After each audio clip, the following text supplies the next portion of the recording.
هذا الحديث على هذا الذي يقول أتى النبي صلى الله عليه وسلم القاعدة فأمرني أن آتيه بثلاثة أحجار فوجدت حجرين والتمست الثالث فلم أجد فأخذت روفة فأتيته بها فأخذ الحجرين وألقى الغرفة وقال هذا رجس. وقال إبراهيم بن يوسف النبي عن أبي سلمة حدثني عبد الرحمن. Allah Subhanahu wa taala menandai salat al-isya sebagai juga kami. Saudara Sahih Bukhari buku kitab al-wudu నుండి hadis nomor 156, 157, 158, 159, 160 కూడా ఇన్షాల్లాహ్ చిన్న చిన్న హదీసులు.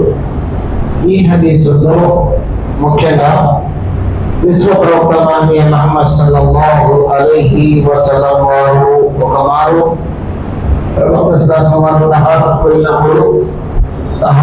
వెళ్ళినప్పుడు ప్రవక్త సల్లల్లాహు వారు వెంట ఎక్కువగా అనస్ రలియల్లాహు తఆలా వారు ఉండేవారు. వారు చెప్తున్నారు, నేను నాతో పాటు ఇంకొక చిన్న కుర్రవాడు ఇద్దరు ఉండేవారు. ప్రవక్త సల్లల్లాహు వారు తహారత్కి వెళ్ళేటప్పుడు మేము మాలో ఒకరు వధు చేయడానికి నిరీక్షేవారు, ఒకరేమో తహారత్ కోసం నిరీక్షేవారు. అయితే కొన్ని సందర్భాల్లో ప్రవక్త సల్లల్లాహు అలైహి వసల్లం వారు నీటిని వినియోగించకుండా తహారత్ విషయంలో రాళ్లను కూడా వినియోగించారు, రాళ్లను కూడా మట్టి బిడ్డలను కూడా వినియోగించారు. ఇక్కడ ప్రవక్త ముహమ్మద్ సల్లల్లాహు అలైహి వసల్లం వారు అంటున్నారు, యఖూలు ఆత నబీ సల్లల్లాహు అలైహి వసల్లం వాయిదా ఫఅమరని అన్ ఆతిహు బిసలాతహి. నాకు ప్రవక్త సల్లల్లాహు అలైహి వసల్లం వారు మూడు రాళ్ళు మట్టి బిడ్డలు తీసుకున్నామని చెప్పేసి ఆదేశించారు. చూడండి, మట్టి బిడ్డలు వినియోగించే పద్ధతి ఏంటి?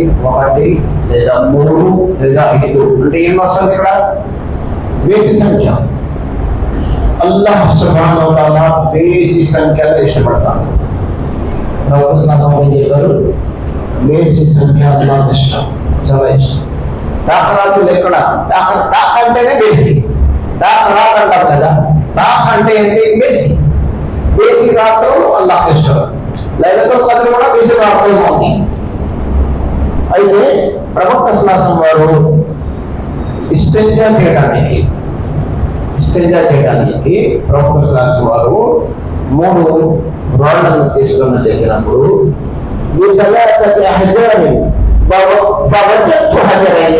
నాకు 2 రాళ్ళు మాత్రమే దొరికినాయి, అయితే 3వది దొరకల. నాకు 3వ రాయి దొరకలేదు కాబట్టి నేను ఎండిన పేడని కూడా 2 రాళ్లతో కలిపి ప్రవక్త వారికి ఇచ్చాను. దైవప్రవక్త సల్లల్లాహు వారు 2 రాళ్ళు తీసుకొని పేడ పడేసారు, ఎండిన పేడని పడేశారు. పడేసి ఏమన్నారు?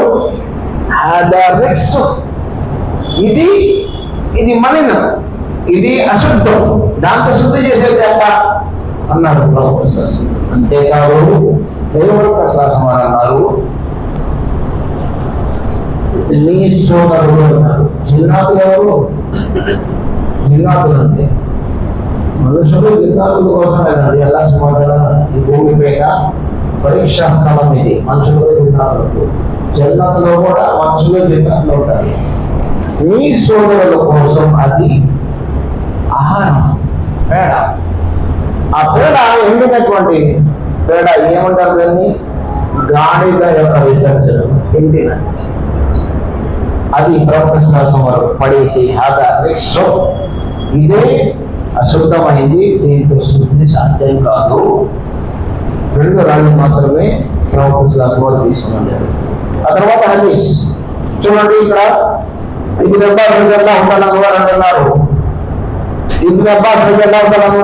నేను ప్రవక్త సల్లల్లాహు అలైహి వసల్లం వారిని వధూ చేసేటువంటి క్రమంలో ప్రతి చేతిని ఒకసారి కడగడం, నోట్ల నీరు తీసుకోవడం ఒకసారి, అలాగే మూడు వరకు కూడా ఒకసారి మసా పాదాలు కడగడం, మొత్తం కూడా ఒకసారి దైవప్రవక్త సల్లల్లాహు అలైహి వసల్లం చేసినట్టుగా నేను చూశాను అని ఇబ్న్ అబ్బాస్ రలియల్లాహు ఉంటే రెండవ వైపు హజరత్ జైద్ ఇబ్న్ అబ్దుల్లా ఇబ్న్ జైద్ అండి. అబ్దుల్లా ఇబ్న్ జైద్ అంటున్నారు, నేను ప్రవక్త సల్లల్లాహు అలైహి వసల్లం వారు అబ్బాయి వాళ్ళను వజూ చేసేటువంటి వాళ్ళు రెండు సార్లు అడగడాన్ని నేను చూశానని చెప్పేసి ఆయన సాక్ష్యం ఇస్తున్నారు.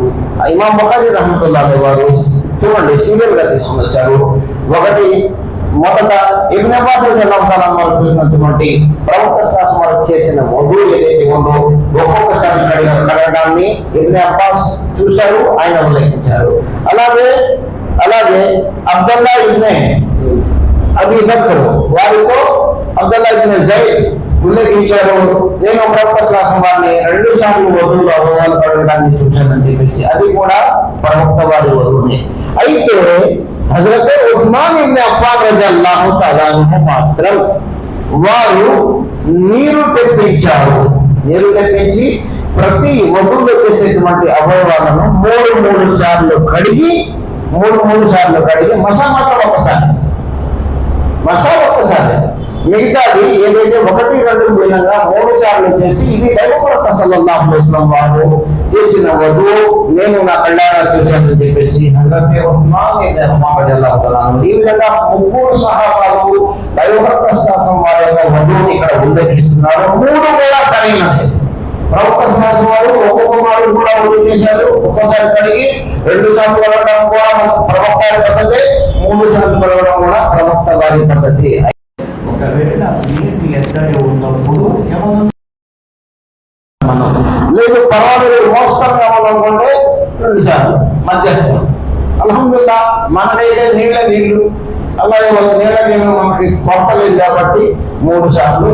ఇది హజరతే మహనీయ ముహమ్మద్ సల్లల్లాహు అలైహి వసల్లం యొక్క వజూ చేసేటువంటి పద్ధతి. సోదరులారా, ఇక్కడ ఒక హదీస్ చెప్పేసి ఇన్షాల్లాహ్ మనం చేస్తాము. హజరత్ ఉస్మాన్ ఇబ్న్ అఫ్ఫాన్ రలియల్లాహు తఆలా అన్హు వారు అంటున్నారు, లా యతవద్దౌ రజులున్ ఫయహ్సిను వదుహు వయుసల్లి الصلاة إلا غفر له ما بينه وبين الصلاة حتى يصليها. قال عروة الآية إن الذين يكتمون ما أنزلنا من البينات. سورة البقرة الآية 159.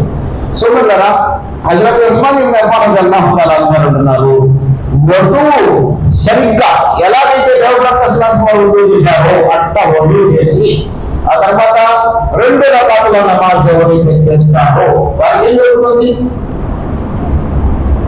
జరుగుతుంది? సుబ్హానల్లాహ్. ఆ ఉదాహరణకి ఇప్పుడు ఇషా నమాజ్ ఎలా చేసాము మనం? ఇషాకి వచ్చాం కదా, ఇప్పుడు ఇషా నమాజ్కి వచ్చాం, ఇంటి నుంచి సరైన పద్ధతిలో వధువు చేసాం, హదీస్ ప్రకారంగా 2 రకాతుల నమాజ్ చేసాం. ఏమవుతుంది? మగరిబ్ నమాజ్ నుంచి ఇషా వరకు మనం చేసిన పాపం కడిగిపోయింది. ఇదే వధువు ఇదే నమాజ్ మళ్ళీ ఫజర్ చేస్తే ఇషా నుంచి ఫజర్ వరకు చేసినటువంటి సకల పాపాలు అల్లాహ్ సుబ్హానహు వ తఆలా కడిగేస్తాడు. సుబ్హానల్లాహ్. కాబట్టి అందుకే ప్రవక్త సల్లల్లాహు అలైహి వసల్లం అన్నారు, 5 సార్లు నమాజ్ చేస్తున్నాడు అంటే ఆ వ్యక్తి ఖాతాలో పాపాలు ఉంది కదా, అంతేనా? డౌట్ ఉందా? సమయం ఉందా? ఒక వ్యక్తి 5 పూటల వధువు చేసి నమాజ్ చేస్తున్నాడు అంటే ఇన్న సలాత తన్హా అనిల్ ఫహషాయి వల్ మున్కర్. ఇన్న సలాత తన్హా అనిల్ ఫహషాయి వల్ మున్కర్. నమాజ్ చేస్తున్నాడు, పాపములు కాలేదు. ఎందుకంటే ఇంకొక నమాజ్ చేస్తున్నాడు, గత నమాజ్ కంటే గడిచిన నమాజ్కి ఈ నమాజ్కి మధ్య చేసిన పాపాలు ఉన్నాయి, ఫ్రెష్ అయిపోతున్నాడు. అవునా కదా? ఫ్రెష్ అయిపోతున్నాడు. ఎంత పాపాలు చదువుకోతున్నాడు అంటే అష్టంగా అర్థ అంటే మనుషులు చర్చ లేదు ఇక్కడ. అవునా అండి? చిన్న చిన్న పాపాలు ఉన్నాయి, సహజంగా ఏదైతే ఉన్నాయో అవన్నీ కూడా సమసిపోతాయి. అయితే హజరత్ ఉస్మాన్ ఇబ్న్ అఫ్ఫాన్ రలియల్లాహు తఆలా వారు ఈ హదీస్ ముగింపుగా ఖురాన్ గ్రంథంలోని వాక్యాన్ని సూరా బకరా వాక్య నంబర్ 159 చదివారు. ఆ వాక్యం ఏంటంటే, ఇన్నల్లజీన యక్తుమూన మా అన్జల్నా మినల్ బయ్యినాతి. ఎవరైతే అల్లాహ్ సుబ్హానహు వ తఆలా యొక్క ఖురాన్ గ్రంథంలో అల్లాహ్ బోధించినటువంటి మార్గదర్శకాలు ఉన్నాయో వీటిని ఎవరైతే దాచిపెట్టేస్తారో ప్రజలకు తెలియపరచారో వారిపైన అల్లాహ్ యొక్క శిక్ష, ఇదే. అందుకే సోదరులారా, ఆ శిక్ష రాకుండా ఉండాలంటే ఇన్షాఅల్లాహ్ చెప్పేవాడు ఈ రోజు జీవించి ఉండవచ్చు, రేపు చనిపోవచ్చు, కానీ ఇది మాత్రం నిరంతరం జరుగుతూ ఉండాలి. ఇది మాత్రం నిరంతరం ప్రతి ఫజర్ తర్వాత ఇది, ప్రతి ఇషా నమాజ్ తర్వాత ఇది నిరంతరం జరుగుతూ ఉండాలి. మనుషులు ప్రపంచాన్ని విడిచిపెట్టి వెళుతూ ఉంటారు, మలపరుస్తూ ఉంటారు, కానీ ఇది మాత్రం నిరంతరం జరుగుతూ ఉండాలి. ఎందుకు? ఉస్మాన్ ఇబ్న్ అఫ్ఫాన్ రలియల్లాహు చెప్పారు, ఎవరైతే అల్లాహ్ సుబ్హానహు వ తఆలా హిదాయత్ మార్గదర్శకాలు ఏవైతే ఉన్నాయో వాటిని దాచిపెడతారు, చూడకుండా కబోర్డ్స్లో దాచిపెడతారు, వాటిపైన నరక శిక్ష. సిద్ధమా? అల్లాహ్ సుబ్హానహు వ తఆలా అల్హమ్దులిల్లాహ్. సోదరులారా, ఇప్పటి వరకు మీకు అనిపించవచ్చు రోజు వధువు గురించి ఏంటి ఇక్కడ చర్చ అని. ఇంకా 90 హదీసులు ఉన్నాయి వధువు గురించి. ఒక్కొక్క హదీస్ కోసం కడుపు మర్చుకొని ఇమామ్ బుఖారీ రహ్మతుల్లాహి వారు మండల వాళ్ళు వెళ్ళారండి నరకకాలి నరకం. ఒక్కొక్క హదీస్ కోసం. సోదరులారా, అంత తేలిగ్గా మనకి ఇది చేయాల ఆయన కష్టం అనుకోవడానికి అది మనకే తెలుసు.